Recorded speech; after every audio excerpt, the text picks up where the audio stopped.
Certamente existem tantas complexidades na interpretação desse texto, irmãos, e numa pregação, e eu acho que na exposição da Escritura, eu teria que gastar muito tempo com coisas técnicas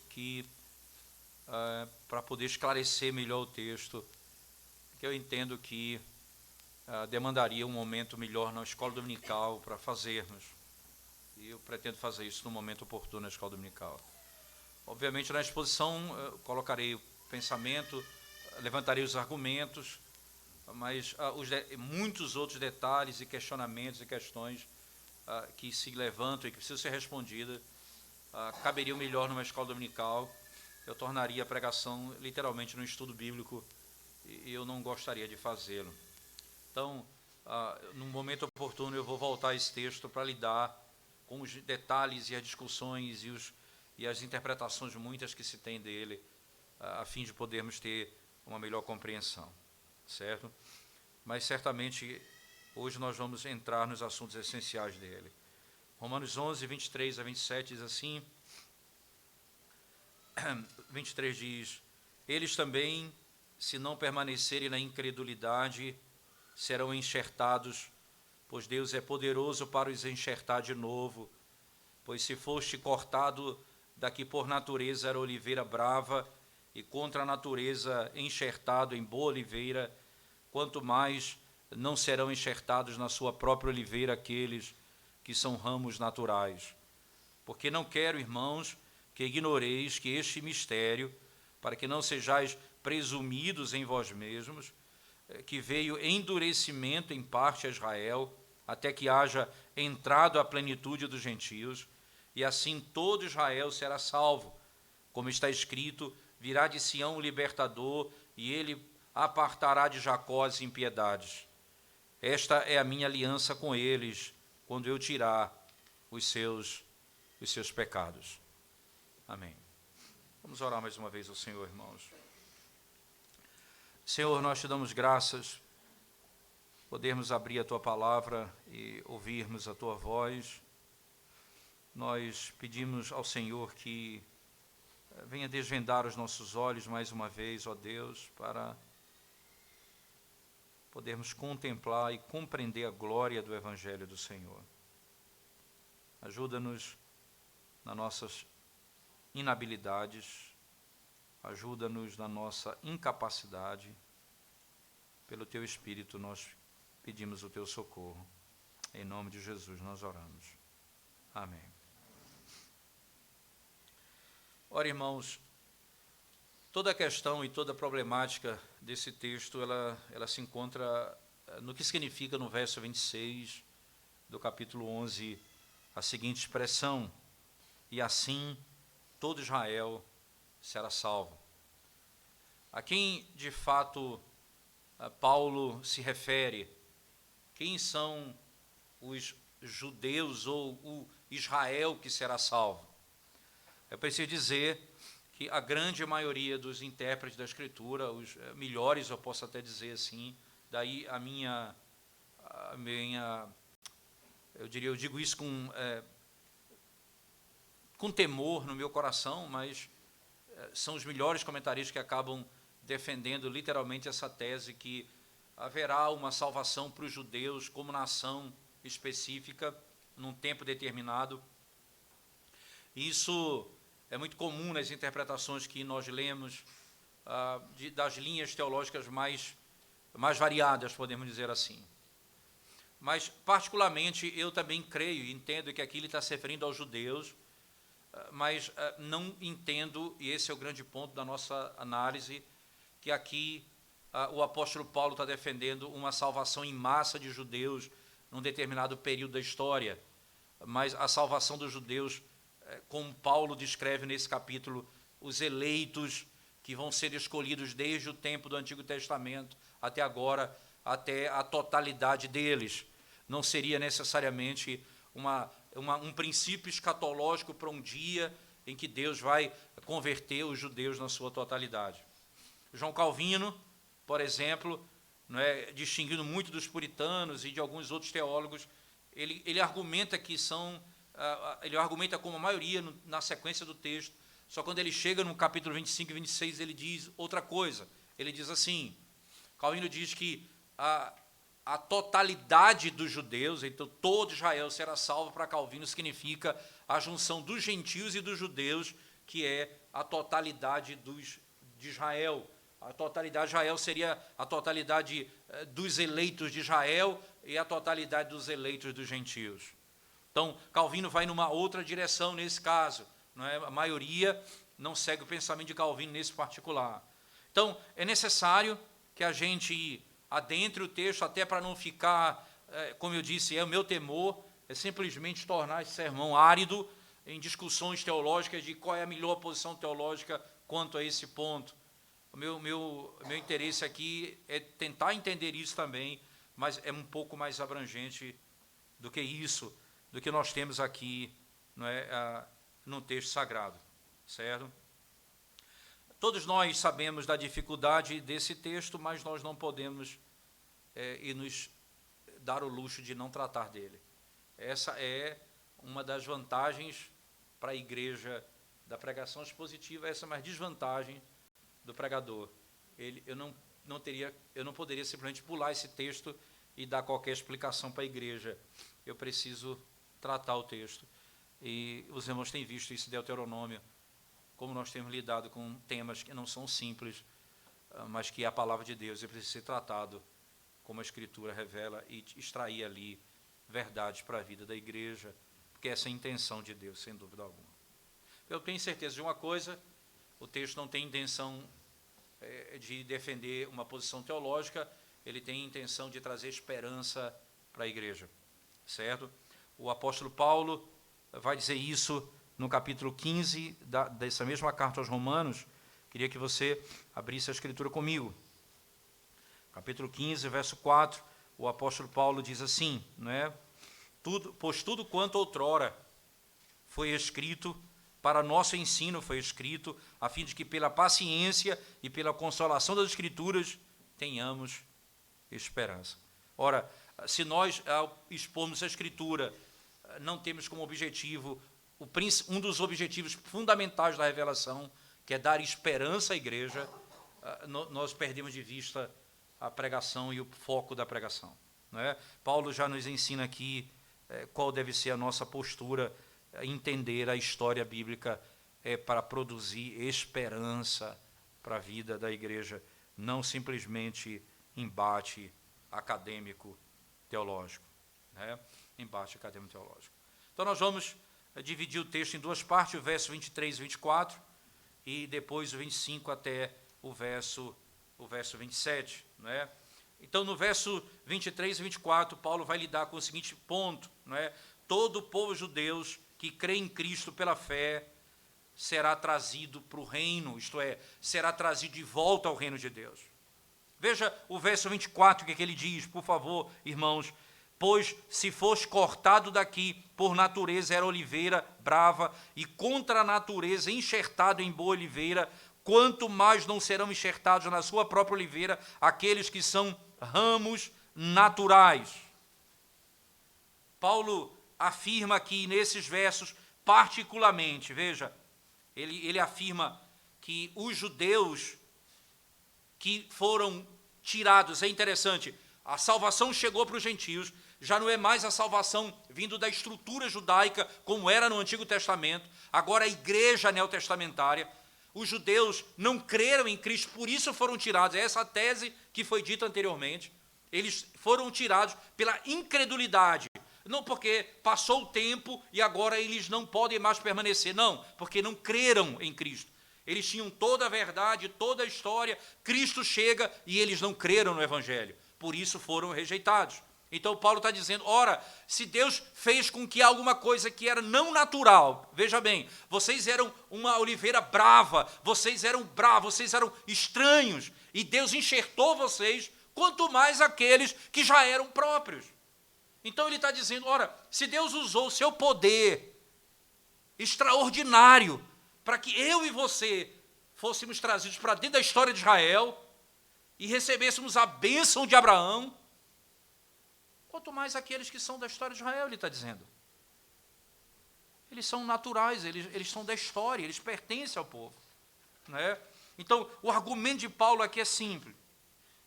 Se Deus operou a salvação dos gentios, aqueles que não eram povo de Deus tornaram-se povo de Deus, aqueles que não tinham alcançado misericórdia, alcançaram misericórdia.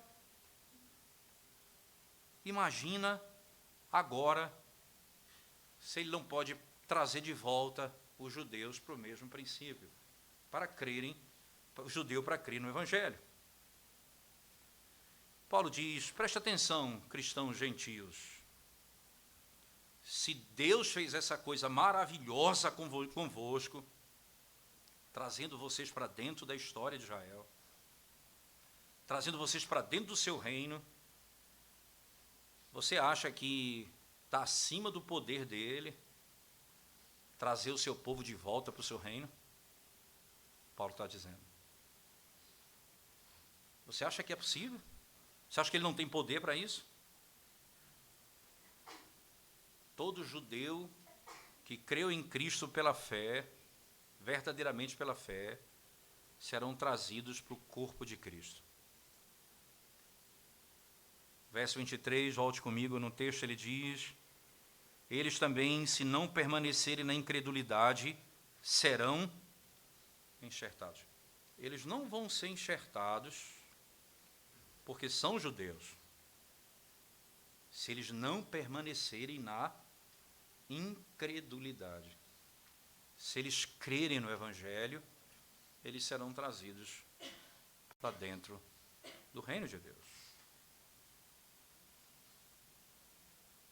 É interessante porque o apóstolo Paulo aqui não fala sobre o retorno dos judeus diminuindo o papel da fé. Não. Paulo, pelo contrário, ele mostra que sem fé é impossível. E Paulo está dizendo, olha, não é por causa que você é judeu, é porque vocês foram tirados porque eram incrédulos. E vocês poderão retornar se vocês crerem. Verso 23, repita, eu vou repetir o verso, preste atenção nele. Eles também, e aqui ele está se referindo a quem? Aos judeus. Eles também, se não permanecerem na incredulidade, serão enxertados, pois Deus é poderoso para os enxertar de novo. Assim como Deus é poderoso para pegar, veja bem, um ramo que não tinha nada a ver com ele, e enxertar nele, tornando, veja, o poder de Deus em fazer o gentio pertencer a essa história. Ele disse, por acaso, eles que são naturais, não é mais simples isso, não? Mas mesmo assim, não é um problema do judeu, ou de ser judeu ou não ser judeu, é crer. Se não crer, está fora do princípio. E é interessante ainda o apóstolo Paulo, né? Ele está não diminuindo o papel da fé, ao dizer os judeus podem voltar, pelo contrário, está afirmando que a fé é necessária, mas não apenas isso, Paulo enfatiza também a soberania de Deus. Parece que alguns cristãos gentios estavam dizendo, veja, nós não podemos conquistar muitos judeus, né, para crer no Evangelho, nós não temos muita força para fazer, não tem como fazer, não é? A gente não tem condições de alcançá-los, talvez, e Paulo está dizendo, não, se eles crerem, eles poderão, mas veja ainda a soberania de Deus no mesmo verso 23, né? Não permanecerão na incredulidade, serão enxertados, pois Deus é poderoso para os enxertar de novo. Deus é poderoso para fazer. Está além da habilidade deles fazer, mas não está além da habilidade do poder de Deus fazer. Paulo está afirmando, cuidado para que vocês agora não se vistam com um princípio de rejeição ao judeu, acreditando até que agora nós somos superiores a eles, e aí nós rejeitamos porque eles também, se crerem no Senhor, eles poderão entrar. E Deus é poderoso para fazê-lo. É o que Paulo está falando. Vocês precisam entender que é pela fé, que é pelo poder soberano de Deus em fazer como Ele quer, né? Isso não depende em nada da força do homem, depende de Deus e do seu poder. Que mensagem é essa, irmãos?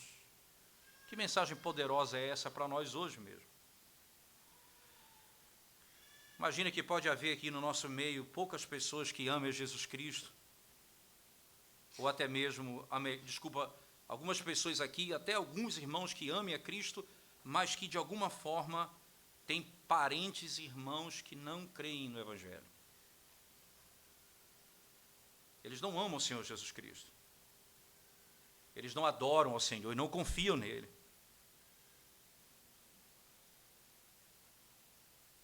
E você tem amor por eles, é seu pai, é sua mãe, é um irmão, é a esposa, é um filho. Você tem profundo amor por ele. Mas vocês não compartilham do mesmo amor por Deus. Eles não creem em Cristo como você crê. E você até diz assim, olha, nós somos amigos. Vamos manter a nossa amizade aqui. Mas você diz a ele, você diz para o seu filho, você é meu filho, é o que importa. Você não diz a ele, a sua alma está em risco. Você precisa largar o seu pecado.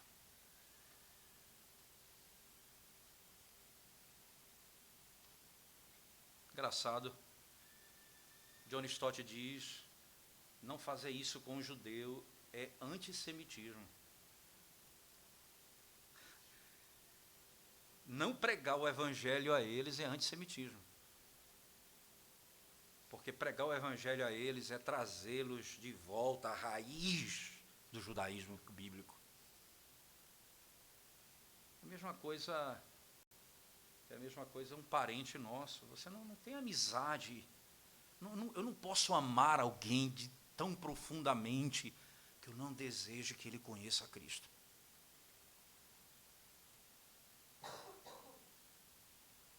Que eu não anseie pela conversão dele. A gente talvez não tenha nem entendido a verdadeira situação deles.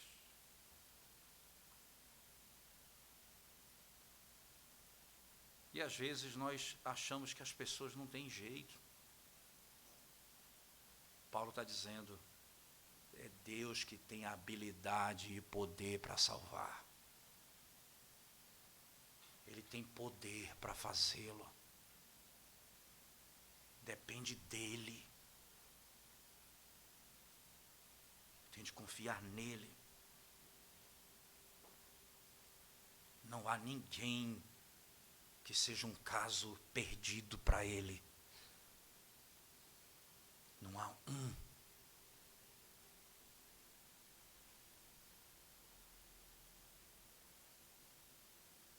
E às vezes nós demonstramos o quanto nós conhecemos do Evangelho, até pela preocupação com a salvação do nosso próximo. Deus é soberano. E veja que encorajamento isso é para você. Deus é soberano.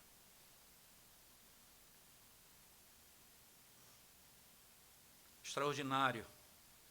Você vê Deus agindo no improvável. Um casal, um dos cônjuges não conhecia o Evangelho, não se esperava em um dia, ninguém imaginava, tinha sua religião, seguia firmemente a sua religião, e um dia, para minha surpresa, mostrando a minha incredulidade, a pessoa diz, eu creio no Evangelho de Cristo, e já abandonei a minha religião.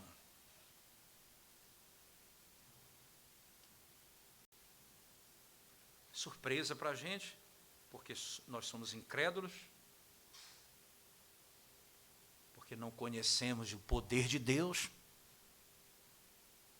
porque cremos na nossa própria habilidade de lidar com o assunto, ou porque achamos que a nossa maneira vai resolver o tema, que da nossa maneira esse tema vai ser resolvido. Não. Você não sabe a dor de uma mãe que ora pela conversão do seu filho. Conhece a história de Mônica, mãe de Agostinho. Orou por aquele homem muitos anos da sua vida. O bispo, que era o pastor dela, disse uma vez a ela: dificilmente Deus não fará algo com seu filho, porque é impressionante o que Deus colocou no seu coração. Há 40 anos você vive a orar por ele.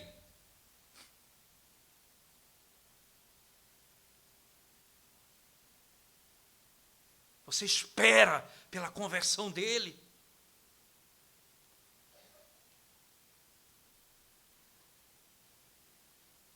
Uma irmã da minha igreja no interior do Pará, a mesma coisa impressionante.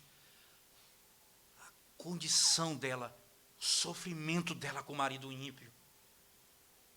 Essa mulher incessantemente orava pelo marido. Todo santo dia ela descia, botava o rosto no chão e clamava a Deus na madrugada: socorre, Senhor, salva, até que um dia,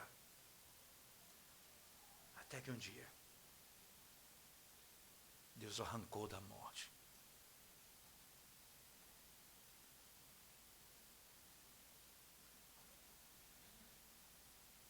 Até que um dia, conta-se que Agostinho falou: a minha mãe sofreu muito mais no meu segundo nascimento, muito mais do que no meu primeiro nascimento. Ela teve dores de parto que não se comparam com as dores que ela teve para me ver gerado em Cristo.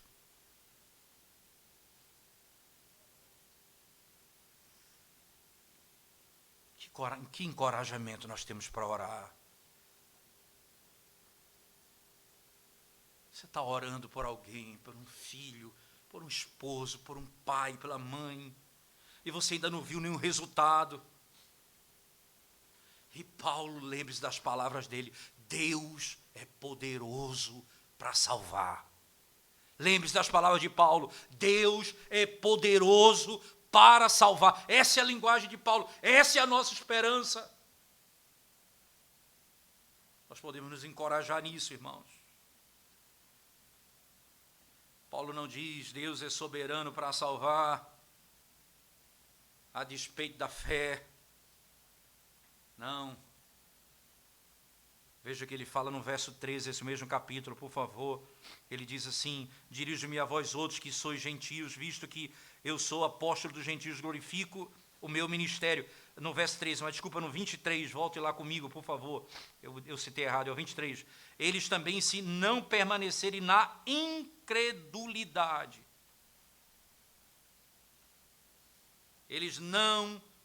Se eles não permanecerem na incredulidade. Veja, Deus é soberano, Deus é poderoso, mas ele diz: vocês têm de crer, e o poder é exatamente esse. Não é simplesmente você é judeu, e Deus é poderoso para te fazer voltar para onde você estava antes, simplesmente porque você é judeu. Você saiu porque foi incrédulo, você voltará se você crer. Essa é a tese de Paulo: você só voltará se você crê. Não há outro caminho, não há outra maneira de salvar. O judeu não é salvo distintamente do gentil. Não existe dois povos, judeus e igreja. Existe um povo, uma árvore, e nós estamos unidos nela. Tanto é que eles têm de voltar para ela, senão eles estão fora. Agora eles estão fora. Paulo aqui está enfatizando a necessidade de fé em Cristo. Ele não está dizendo Deus é poderoso para salvar, mas Ele vai te salvar de qualquer outra forma, de toda forma, mesmo que você seja incrédulo, só porque é judeu. Não. Você vai ser salvo como judeu, se você crê no Evangelho. Tendo em vista que Deus é poderoso para salvar, Ele não diz, não importa se você crê ou não, Deus é poderoso para salvar, mas é por isso que Ele vai te dar poder para crer. Sem fé você não pode entrar. Agora o apóstolo vai enfatizar, irmãos, que a soberania de Deus e a nossa responsabilidade andam lado a lado, sem que haja comprometimento de nenhuma delas. O apóstolo Paulo sempre enfatiza a soberania de Deus, mas não a despeito da nossa responsabilidade. Ele enfatiza a soberania de Deus na salvação. Ele é a fonte, Deus é a fonte da salvação. Ele é aquele que salva sem negar a verdade inequívoca. Você deve crer que nós temos que responder o Evangelho pela fé. Aqueles que creem na doutrina da graça, algumas vezes, irmãos, creem na doutrina da soberania, mas não creem na responsabilidade do homem, ou acredita que Deus vai salvar independentemente daquilo que Ele mesmo ordenou que seja feito, que é crer. Alguns acreditam num tipo de coisa assim, Deus escolheu alguns e passou por cima de outros. É assim que normalmente a gente pensa. Deus escolheu uns, rejeitou outros, pronto, acabou. Aquele que Ele escolheu, independentemente de crer ou não, serão salvos. Errado. Aqueles a quem Ele escolheu são aqueles que vão crer no seu nome. É impossível alguém dizer que é eleito se não crer no Evangelho de Cristo. Não há esperança. Então, não há como você acreditar que, veja a seriedade, alguém, por exemplo, foi batizado na infância ou foi batizado no dia, se apartou do Evangelho, mas porque está apegado a uma família cristã, ele acha que vai ser salvo, mesmo ele tendo abandonado a fé. Não há esperança para ele. Se ele rejeitou a Cristo, não há esperança para ele. Ou ele crê no Evangelho e vive o Evangelho, ou ele não conhece a salvação. Se nós olharmos para o verso 24, de novo, veja lá comigo, Paulo vai dizer a seguinte verdade: pois se foste cortado da que por natureza era oliveira, brava e contra a natureza, enxertado em boa oliveira, quanto mais não serão enxertados na sua própria oliveira aqueles que são ramos naturais. Ele diz, ora, será mais fácil para Deus reenxertá-los, porque é da natureza deles. Em outras palavras, é a sua própria história. Ele usa esse tipo de linguagem, quanto mais fácil. Mas não é simples essa linguagem. O que Paulo está apenas mostrando a eles é para que eles não sejam soberbos. Veja, irmãos, a discussão de Paulo é cuidado, gentios, porque vocês podem sim soberbecer de tal maneira que vão rejeitar até a salvação dos judeus. Cuidado, para que vocês não se tornem assim. Mas Paulo em nenhum momento está dizendo que o judeu é mais fácil voltar para Cristo do que o gentio. Não.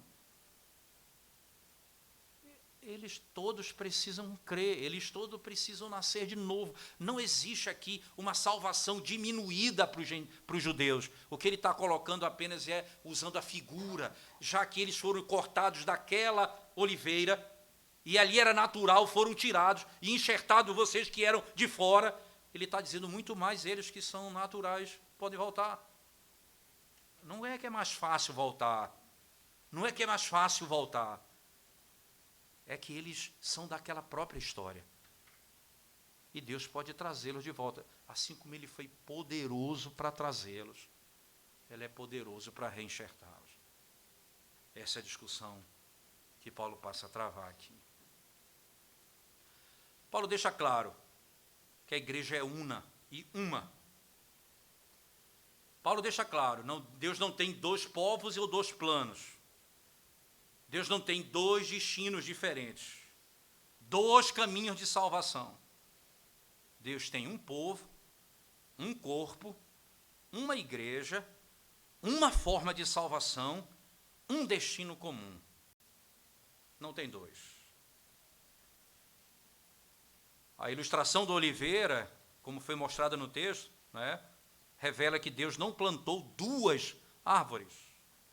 Ele plantou uma. Quando Ele nos salva, Ele nos enxerta naquela árvore. Ele não planta outra árvore. Ele nos enxerta naquela árvore. A nossa confissão de fé, irmãos, no capítulo 25, não sei quantos de vocês têm acesso, mas só para que você tenha, eu vou ler para você a confissão de fé no capítulo 25, particularmente quando ela trata sobre a doutrina da igreja, parágrafo 1º, diz assim, confissão de fé, capítulo 25, parágrafo 1º, a Igreja Católica Universal, que é invisível, consta do número total dos eleitos que já foram, dos que agora são e dos que ainda serão reunidos em um só corpo sob Cristo, seu cabeça. Ela é a esposa, o corpo, a plenitude daquele que cumpre tudo em todas as coisas. Parágrafo 2. A igreja visível, que também é católica universal, sob o Evangelho, isto é, lembre-se, o Evangelho aqui, sob o período do Novo Testamento, não sendo restrita a uma nação, como antes sob a lei, isto é, no período do Antigo Testamento. Então, a igreja estava restrita a uma nação, por isso, pertencer a Israel era pertencer à igreja. Agora, você pertence à igreja. Essa é a linguagem bíblica. Então, o que a Confissão está dizendo, na antiga aliança, você pertencia a uma nação, agora você pertence à igreja. Vou repetir o parágrafo 2. A igreja visível, que também é católica ou universal, sob o Evangelho, não sendo restrita a uma nação como antes sobre a lei, consta de todos aqueles que pelo mundo inteiro professam a verdadeira religião, juntamente com seus filhos. É o reino do Senhor Jesus, a casa e a família de Deus, fora da qual não há possibilidade ordinária de salvação. A igreja é una. O Senhor claramente nos ensina. Os nossos documentos nos deixam com tanta clareza o que Paulo está dizendo aqui. Há uma oliveira e nós somos enxertados nela. É uma só, não são duas. Deus não tem dois planos, Deus não tem dois povos, de forma alguma. Em outras palavras, o que a confissão está dizendo é que o povo de Deus, a igreja, consiste de todos os povos, em todas as gerações que são chamados de Deus. Aqueles que estavam antes de Israel, ou melhor, antes do Novo Testamento, aqueles que são parte da igreja agora e aqueles que serão parte da igreja no futuro. Eles são trazidos para dentro de um único corpo espiritual, o corpo do Senhor Jesus Cristo. O apóstolo Paulo enfatiza de novo aqui a unidade espiritual do povo de Deus. Essa tese neotestamentária. Não existe judeus e gentios, há um só povo. Uma só igreja, uma só fé. Tendo o verso 23 e 24, irmãos, esse conceito, né? Paulo já nos deu um princípio muito prático dessas verdades. Deus é soberano na salvação e nós somos responsáveis, nós temos de crer, a nossa responsabilidade. A fé é o caminho da salvação. E Deus é soberano. categoricamente soberano. Quando Deus nos salva, Ele nos traz para dentro da sua família um corpo, um templo, uma vinha, uma árvore, uma igreja. Esse é o plano, irmãos. Exatamente trazer unidade. Esse é o plano. Deus trouxe unidade. Não existem dois, mas um só. Isso é importante nós termos em mente, até porque, não é, você vai perceber, e nós já citamos esse texto no sermão passado, eu queria que você voltasse comigo só a título de ênfase, em Efésios, no capítulo 2, por favor. Efésios 2, a partir do verso 11, acompanhe a leitura comigo.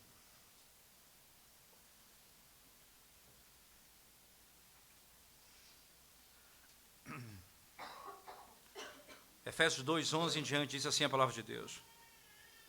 Portanto, lembrai-vos de que outrora vós, gentios, na carne, chamados incircuncisão por aqueles que se intitulam circuncisos, na carne por mãos humanas, naquele tempo estavais sem Cristo, separados da comunidade de Israel, não é?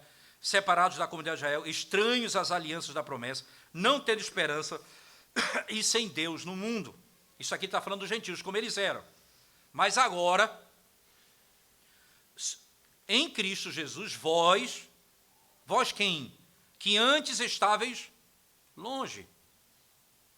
Os gentios. Fostes aproximados pelo quê, irmãos? Pelo sangue de Cristo. Porque Ele é a nossa paz, o qual de ambos quem? Judeus e gentios, o qual de ambos fez um, e tendo derribado a parede da separação que estava no meio, a inimizade. Aboliu na sua carne a lei dos mandamentos, na forma de ordenança, para que dos dois criassem em si mesmo um novo homem, fazendo a paz, e reconciliasse ambos, judeus e gentios, reconciliassem quem, irmãos? Em um só corpo com Deus, por intermédio da cruz, destruindo por ela a inimizade. Um só corpo, uma só fé. Não haverá um projeto específico para a nação de Israel, a parte da igreja. Nós nunca encontraremos isso nas Sagradas Escrituras.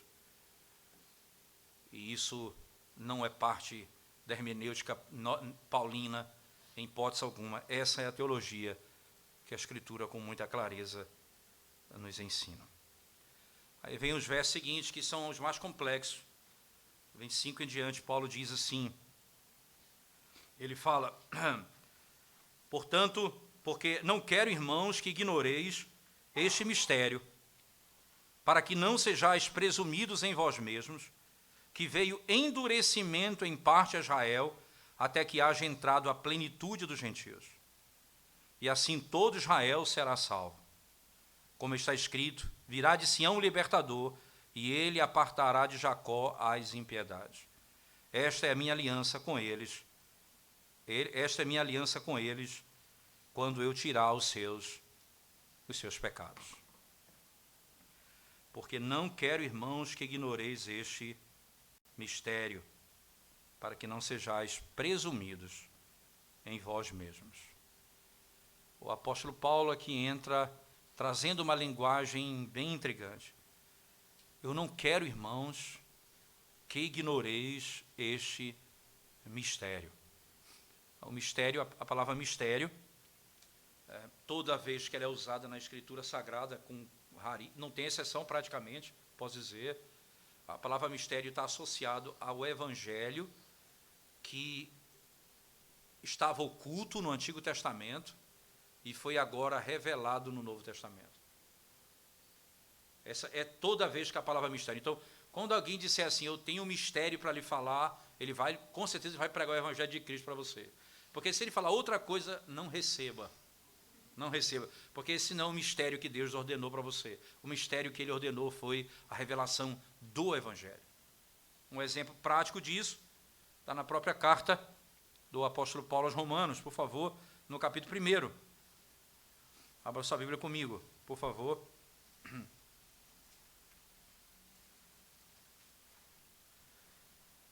Ele diz assim, verso 1 e 2 do capítulo 1, Paulo, servo de Jesus Cristo, chamado para ser apóstolo, separado para o evangelho de Deus, o qual foi por Deus outrora prometido por intermédio dos seus profetas nas sagradas escrituras, com respeito a seu filho, o qual segundo a carne veio da descendência de Davi e foi designado filho de Deus com poder, segundo o Espírito de santidade pela ressurreição dos mortos, a saber, Jesus Cristo, nosso Senhor, por intermédio de quem viemos a receber graça e apostolado, por amor do seu nome, para a obediência por fé entre todos os gentios, e cujo número sois também vós chamados para ser de Jesus Cristo. A todos os amados de Deus que estáis em Roma, chamados para ser de santos, graças a vós outros e paz da parte de Deus. No início do texto você vai encontrar Paulo dizendo, verso 2, o qual foi por Deus outrora prometido por intermédio dos seus profetas. Esse evangelho de Deus, que foi prometido lá atrás no Antigo Testamento. Agora, anote comigo, entenda isso. Vem agora para a primeira carta de Paulo a Timóteo, por favor, capítulo 3. Apóstolo, primeira carta de Paulo a Timóteo, capítulo 3. Finalzinho do capítulo ele diz assim, especificamente o verso 14 em diante, ele diz assim, escrevo-te estas coisas esperando em ver-te em breve, para que se eu tardar, fique ciente de como se deve proceder na casa de Deus, que é a igreja do Deus vivo, coluna e baluarte da verdade. E ele diz, evidentemente, grande é o mistério da piedade. Aí, veja, grande é o mistério. Que mistério é esse? Veja a sequência. Aquele que foi manifestado na carne, justificado em espírito, contemplado por anjo, pregado entre os gentios, crido no mundo. O mistério é o evangelho. Esse é o mistério da piedade. Ele diz, Cristo Jesus revelado. Ora, então, o apóstolo Paulo aqui, necessariamente, e é importante nós percebermos, quando lá ele lida com essa terminologia em Romanos 11, quando ele diz, no verso 25, a seguinte expressão, porque não quero, irmãos, que ignoreis este mistério. E é importante, o mistério, ele envolve a relação dos judeus com a igreja por meio da obra do Evangelho de Cristo. Então, ao Evangelho de Cristo sendo revelado, você vai compreender o papel dos judeus gentios. É isso que Paulo está tratando aqui. Você vai compreender isso. Porque se há possibilidade de união entre judeus e gentios, eu digo a vocês, não há razão para você ter conflito com nenhum dos seus irmãos. Se há possibilidade de judeus e gentios estarem unidos num só corpo, não há razão para nós sermos inimigos uns dos outros. É a tese que Paulo passa aqui a defender. Para que não sejais presumidos em vós mesmos, soberbos, arrogantes, acreditando, não é, que nós gentios temos prioridade sobre os judeus e que nós devemos esquecer deles ou não pregar o evangelho a eles. É interessante, nós falamos em pregar o evangelho para o mundo todo e nos esquecemos de pregar aos judeus. Essa verdade vai impactar a igreja com humildade, é a tese que nós pregamos domingo passado. Essa verdade humilha a igreja. Não tenha presunção nisso aqui. Não se veja de modo soberbo. É importante a evangelização dos judeus. O ajuntamento dos judeus e gentios em um só corpo. Ele diz ainda, Deus está tratando com os gentios e com os judeus no seu plano de salvação. E isso é um mistério por meio do evangelho.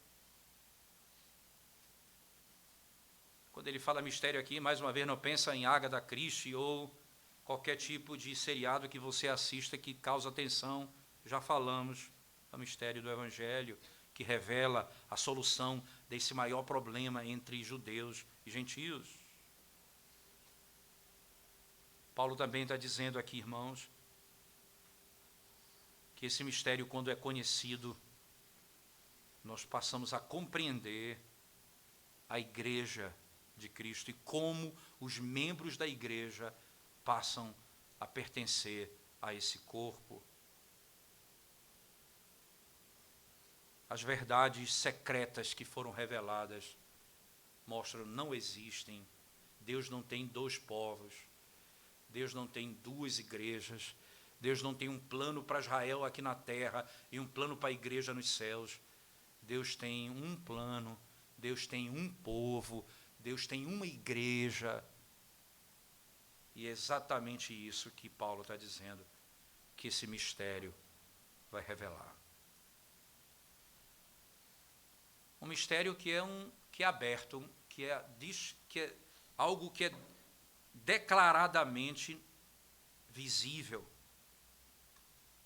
claramente visível. Uma vez que aquilo foi escondido, aquilo estava ali atrás no Antigo Testamento, mas agora foi revelado. Nós não poderíamos ter entendido isso por nós mesmos, em hipótese alguma. Deus revelou isso a nós por sua palavra. Era mistério, mas ele revelou a nós por sua palavra. Romanos 1, verso 1 e 2 que nós lemos. Estava o Evangelho de Deus que foi falado pelos profetas do Antigo Testamento. É declarado agora a todo homem. Não é apenas os super crentes que vão entender. Todo mundo. Todo mundo precisa compreender. Esse Evangelho tem de ser pregado em todo lugar. O plano de Deus para judeus e gentios é um mistério. Agora eu passo a explicá-los, e aqui entra a complexidade dos termos que Paulo se utiliza aqui no texto. Por favor, preste atenção nos detalhes do texto comigo, que Paulo passa a explicar, e nós tentaremos ser claros acerca disso aqui, que não é tão simples de se explicar. Não quero, irmãos, que ignoreis este mistério, para que não sejais presumidos em vós mesmos. Então, tudo isso já está feito. Presunção não tenha, a salvação é pela fé, não é por ser judeu, há uma só igreja, um só povo, isso está tudo claro. Aí Paulo continua. Não é? Que mistério é esse? Que veio endurecimento em parte a Israel, até que haja entrado a plenitude dos gentios. E assim, todo Israel será salvo. Esse mistério que Paulo descreve, em seguida diz que veio endurecimento em parte a Israel, até que haja entrada a plenitude dos gentios. Duas expressões que são motivos de dificuldade de interpretação nesse texto. Primeiro, é a expressão até. Né? Então, diz assim, até que haja entrado. É interessante, então, esse até é como se fosse, depois que o número dos gentios forem salvos, então haverá plenitude dos judeus. A Deus vai tratar com os judeus. Então, o que é esse até? O que significa esse até? Essa é a primeira discussão. A segunda grande dificuldade de entender o texto, não é? Quando ele diz assim, endurecimento em parte, não é? Que endurecimento em parte? É um endurecimento que vai chegar ao fim, Deus endureceu o coração deles, vai chegar um momento que Deus não vai mais endurecer o coração deles. Como é que Deus está lidando com isso? Como nós podemos traduzir isso? E aí entra a necessidade de nós termos um tempinho para explicarmos alguns pontos, que seria muito complexo se fosse fazer em todo o detalhe, mas vou tentar ser objetivo e prático quanto a isso aqui. Israel experimentou o endurecimento em parte. A expressão em parte, como está posta no texto aqui, termo grego, ele costuma ser interpretado como tendo significado temporal. A passagem, portanto, ficaria: Israel experimentou o endurecimento por algum tempo. Essa é a forma comum de as pessoas lerem o texto. Israel experimentou endurecimento por algum tempo. Mas essa interpretação não tem muito apoio. É improvável, por exemplo, que a expressão tenha significado temporal em qualquer parte do Novo Testamento. Isso aqui é importante. Em qualquer parte do Novo Testamento, essa expressão grega, ela não tem sentido temporal. na realidade, a declaração do texto é diferente, é endurecimento parcial, e é importante entender, veja, a expressão declara que o endurecimento parcial aconteceu em Israel, ou que parte de Israel foi endurecida. Veja, o grego pode ser traduzido de duas formas.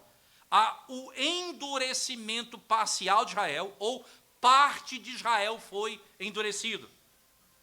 A mesma forma o mesmo texto grego pode ser traduzido de duas formas. Qualquer desses dois entendimentos é congruente com a discussão anterior de Paulo, que o remanescente de Israel que será salvo. Paulo já disse isso. O apóstolo provavelmente está dizendo que uma parte de Israel foi endurecida. Mas seja como for, em parte, a palavra em parte não tem significado temporal.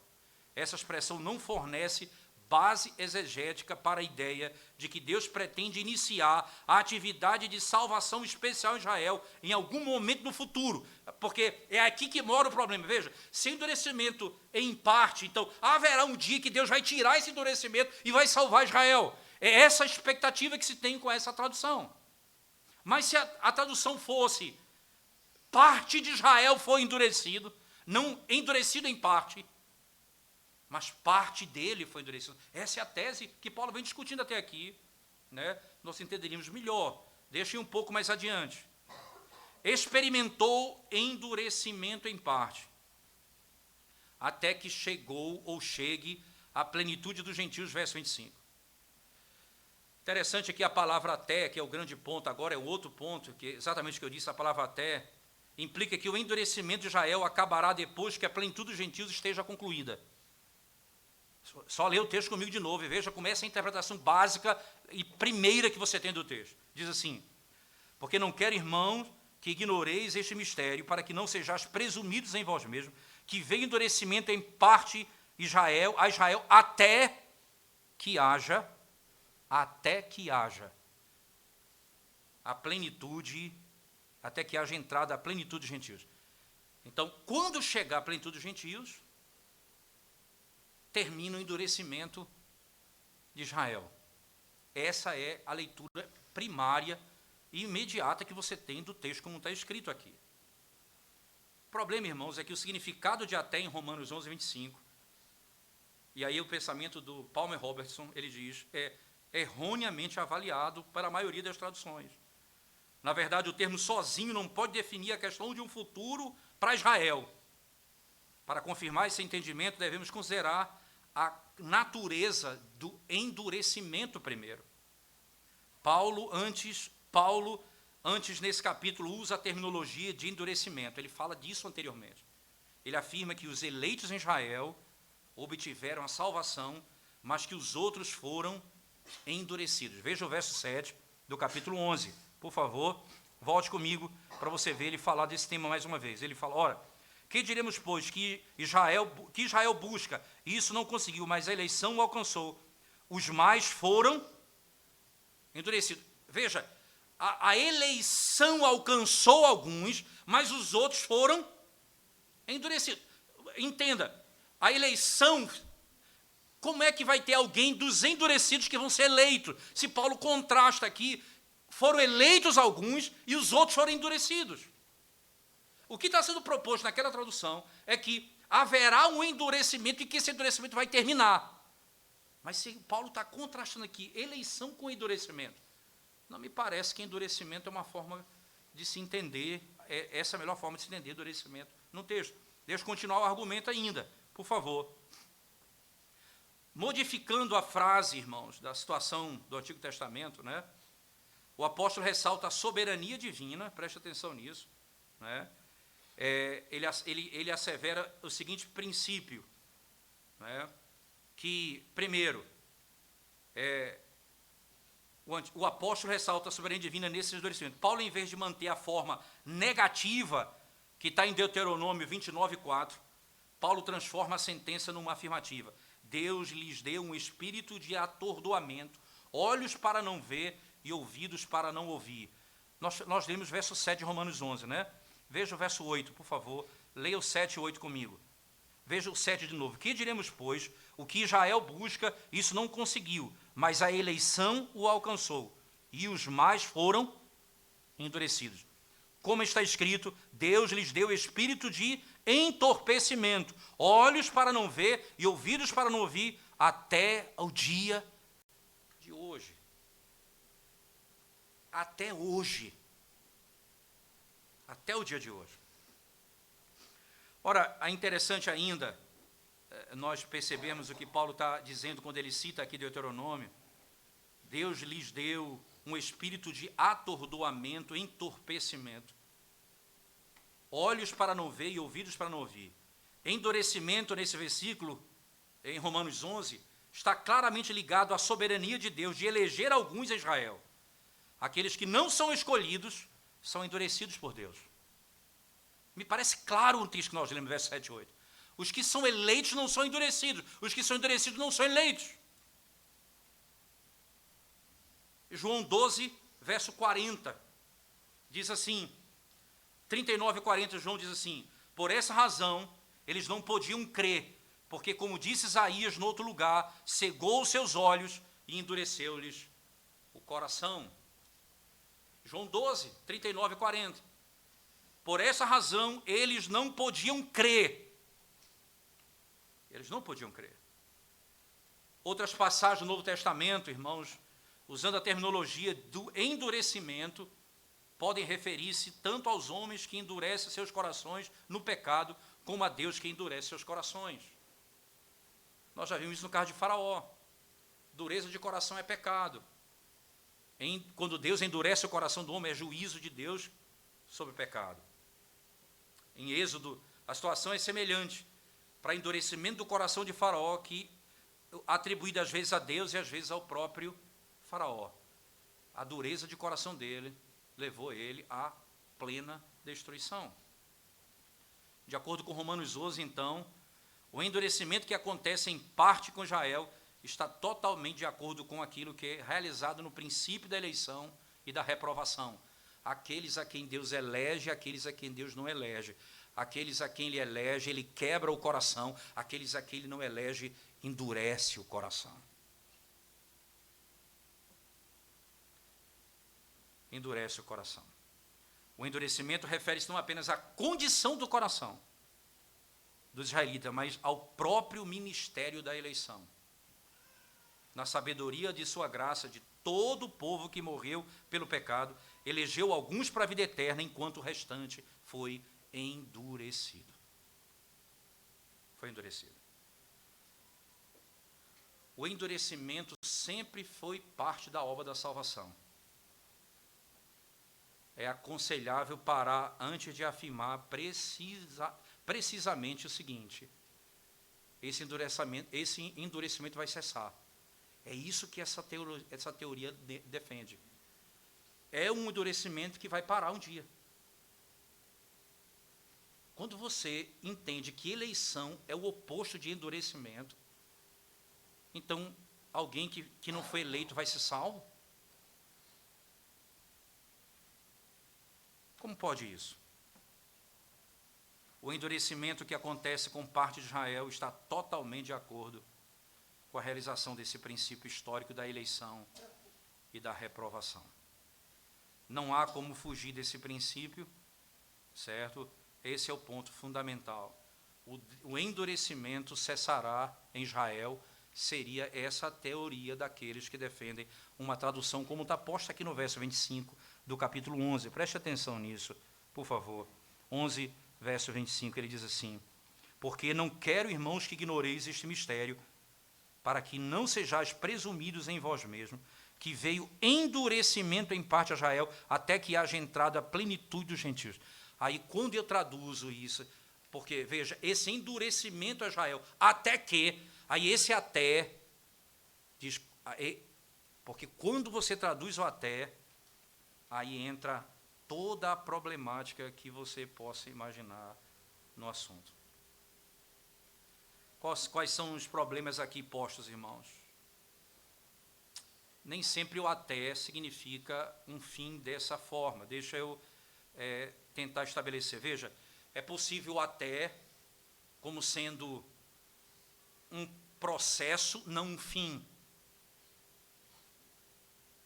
Um até que é um processo e não um fim. Deixa eu tentar mostrar para vocês aqui alguns pontos importantes. Veja só. Lá em Atos 22, verso 4, por exemplo, diz assim, Paulo diz assim, Paulo perseguiu os cristãos até a morte. Está lá, Atos 22, verso 4. Ele perseguiu os cristãos até a morte. A questão do até aqui não é que a atividade de Paulo de perseguir cessou depois que os cristãos morreram, mas que ele perseguiu os cristãos até o último momento. Não é que ele parou de perseguir. Quando ele ia até o final, mas ele não parou de perseguir, ele continuou perseguindo a igreja. Ele perseguiu até a morte, quando morreu ele parou de perseguir. Não, esse até não tem esse sentido no texto, em hipótese alguma. Deixa eu dar outro exemplo importante ainda.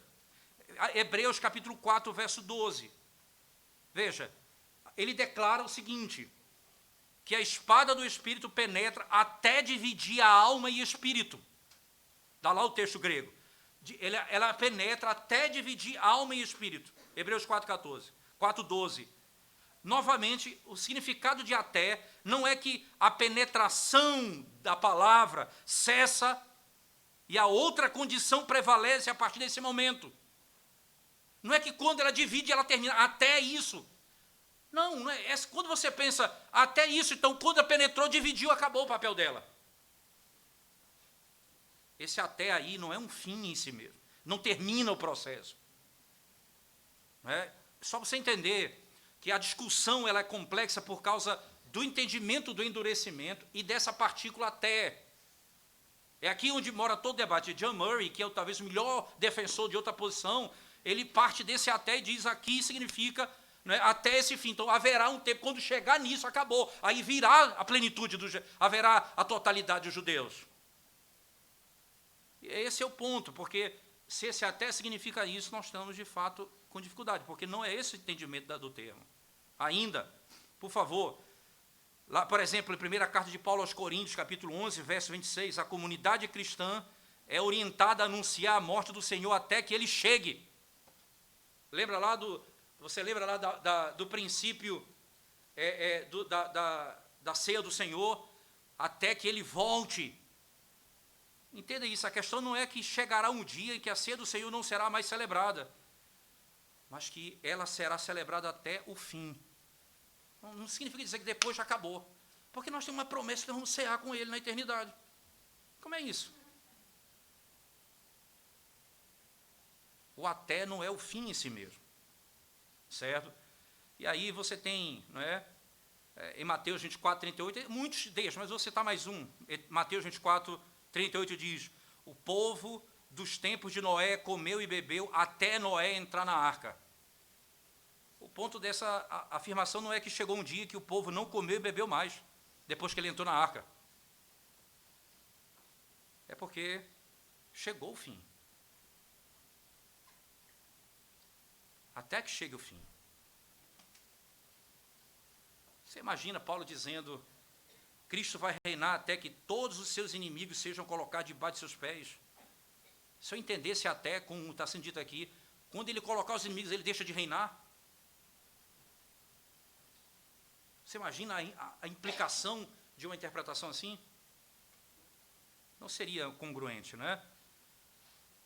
Seja o que for, irmãos,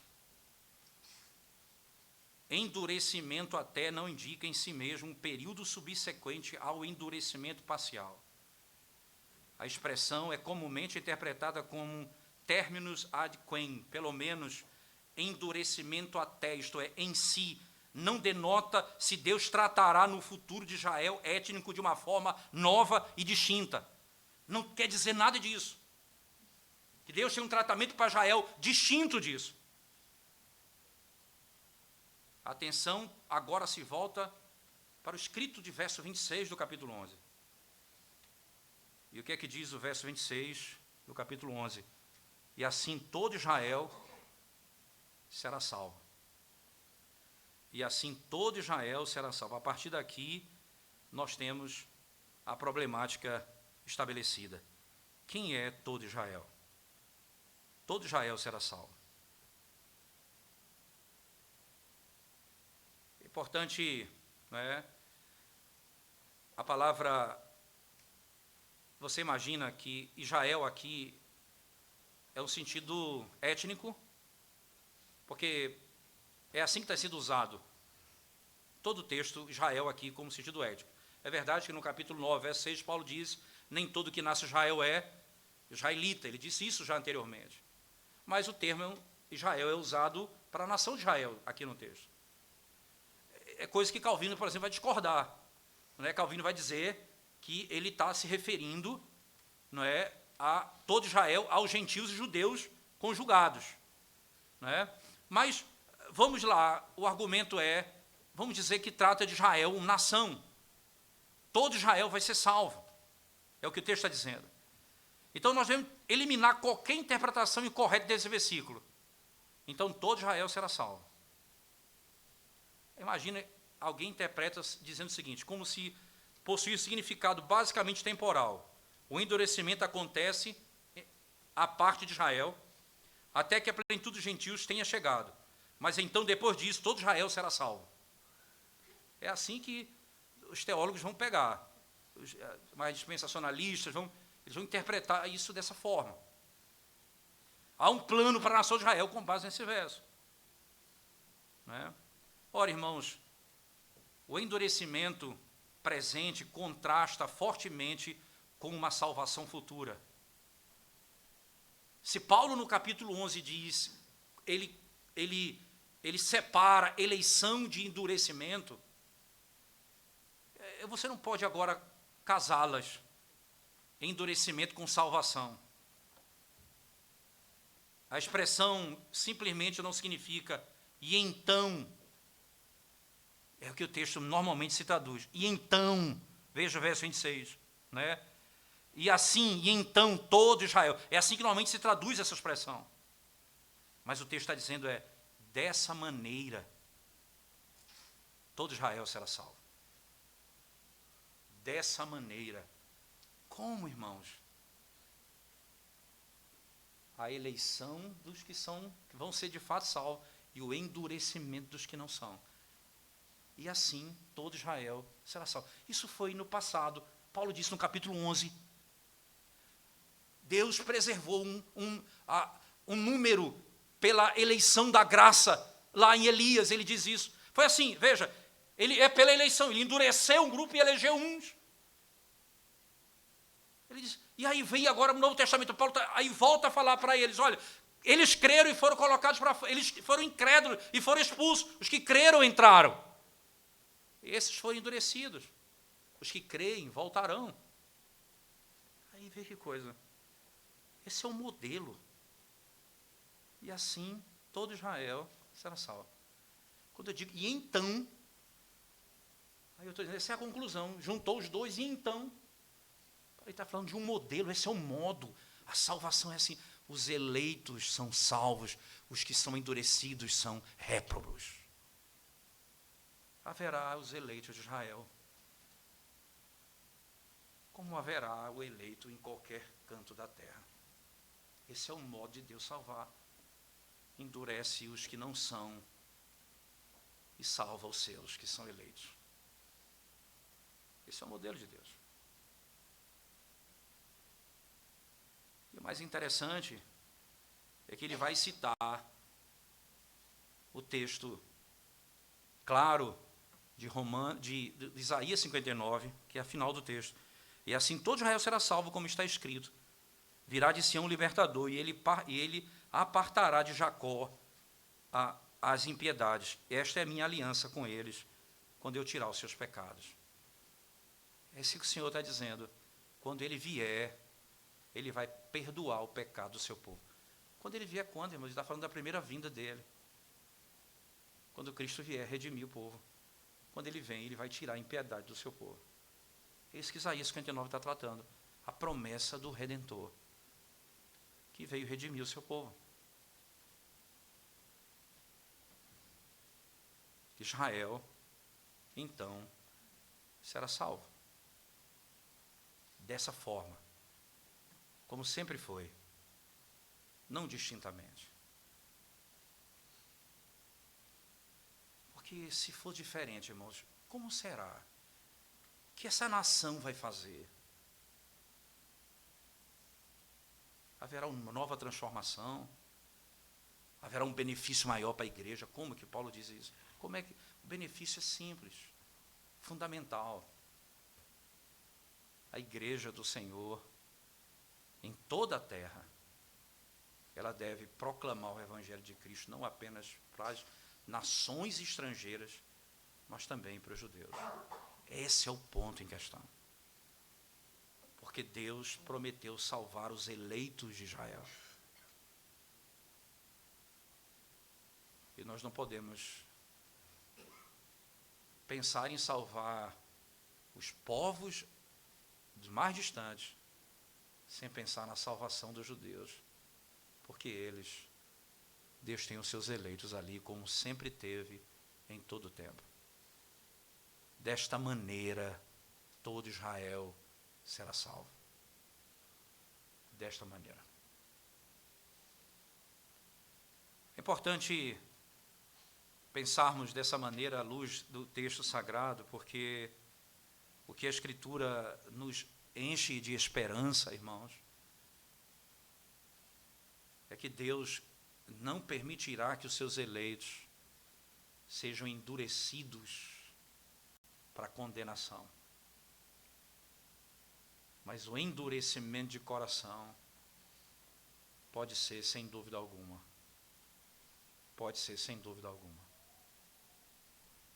uma manifestação clara da reprovação. É óbvio que isso não significa que a dureza do teu coração ela é imprópria, ela é própria da tua natureza como um homem. Mas Deus é poderoso para transformar o coração do homem. Mas no caso aqui do texto que nós lemos, endurecimento é o oposto de eleição. Eleição se opõe a endurecimento. Por isso, não podemos tratar como sendo algo restaurável nesse contexto. Não nos parece óbvio no texto isso. Nós podemos confiar na promessa de Deus, irmãos. E assim eu repito as palavras do texto de John Stott. Isso seria antissemitismo não pregar o evangelho a eles. Porque só assim haverá a verdadeira restauração dos judeus. Não é restauração do Estado de Israel, é crer em Cristo e ser enxertado para que as promessas de Deus a Abraão sejam deles por meio de Cristo. Tão somente.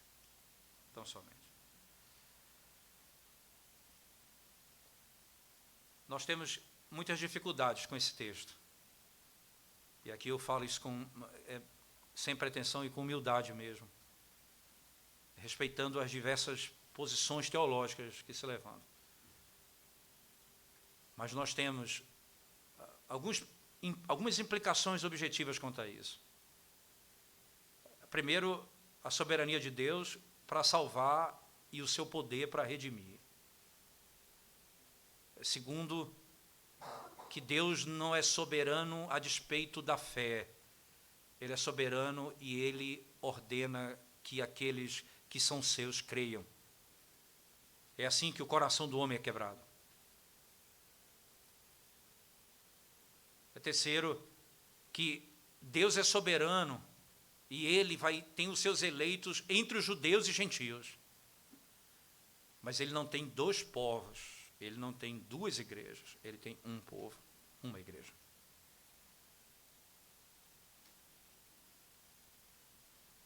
Ele não diz, a esperança para Israel é agora deixá-los como eles estão, para lá na frente a gente retomar o tratamento com ele. Ele diz, eles têm de crer e ser reenxertados. A mesma verdade, a mesma igreja. Isso que nós lemos em Efésios 2:11 em diante. Dos dois, ele fez um.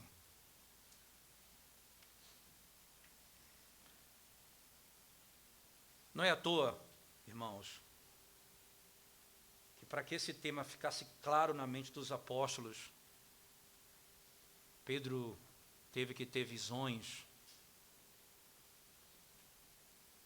A conversão de Cornélio,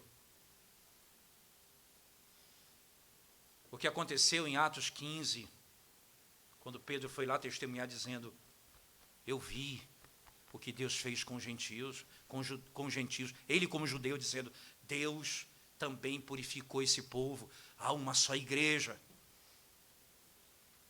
E o que é que acontece então com uma igreja? Você vai encontrar em Atos Paulo se alegrando com as igrejas que estão levando ajuda para a igreja de Jerusalém, que é a mãe. Foi de Jerusalém que saiu tudo.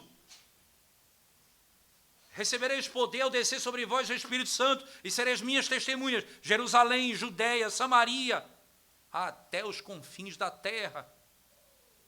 Então, quando a igreja se espalha pelo mundo, Israel passa a necessidade de Jerusalém, a igreja de Tiago, eles mandam socorro para lá, eles se ajudam, eles oram uns pelos outros, há uma só igreja, um só povo, um só Senhor, que é Cristo.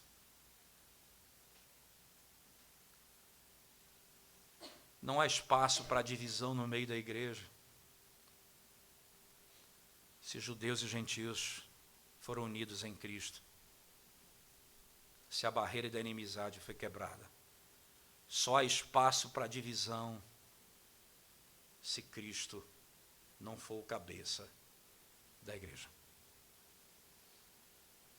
Sendo Ele o Senhor da igreja, todos os homens serão acolhidos debaixo de um só corpo e de uma só igreja. Essa é a bênção que Deus deu ao seu povo. E assim, todo Israel, não, desta maneira, todo Israel é salvo pela fé em Cristo Jesus. Vamos curvar nossa cabeça e vamos orar ao Senhor, irmãos. Ó Deus, nós te damos graças, porque nós podemos ouvir a tua voz, podemos, apesar de lidar com um tema, às vezes, até árido, mas importante a compreensão. O Senhor nos ajude a compreender a tua palavra, a fim de que, Senhor Deus, nós possamos te servir melhor, sabendo que o teu povo, ele é salvo no decorrer dos anos da vida. E o Senhor tem os seus eleitos em toda a época. Não é diferente com Israel. Por isso nós pedimos, ó Deus, ensina-nos a desejar ardentemente a salvação daqueles que são nossos chegados. E nos coloque amor no coração para orarmos pelos judeus, para que eles te conheçam e sejam salvos, Senhor Deus. Para que o Senhor seja o Senhor deles também, eternamente. É a nossa oração, em nome de Jesus. Amém.